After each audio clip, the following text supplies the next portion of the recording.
Good morning mga idol, mga kaisda, mga ka-flower horn. Ito may latest tayo. May latest tayong ginawa dito kay Lemon, kanyang tank. So nilagyan na natin dito sa gilid yung kanyang filter kasi bumibigat na para mas matindi yung magiging niya, patungan. Kasama na yung buong gilid saka yung medyo gitna. Yung ginawa natin sa tubo is ganito.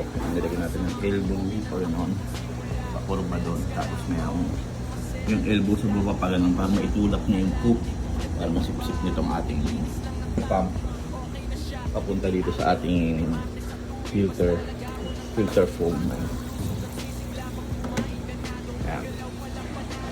Tapos si Lemon ito pa rin. Hello Lemon, gutom na, gusto na kumain. Yung dalawa naman sa baba, may isa, nag-aabang din. Cordon bleu, nag-aabang na sila. Pero dito sa isang kabila, malungkot si nilalamig ata. Nilalamig si Blessing. Ang kayang temperature is 25. Parang nilalamig ko siya. O, antok pa. Lapit sila kumain. Ito na yung pagkain na lang, binababad lang natin 5 minutes. Ayan ang ating update sa ating mga flower horn fish. Ayun, meron tayong bakante isa dito dahil nga namatay si KCC. So, dyan na lang natin ilalagay yung ating parating na fry na si Emperor Take 5. Alright. Ay, Lemon.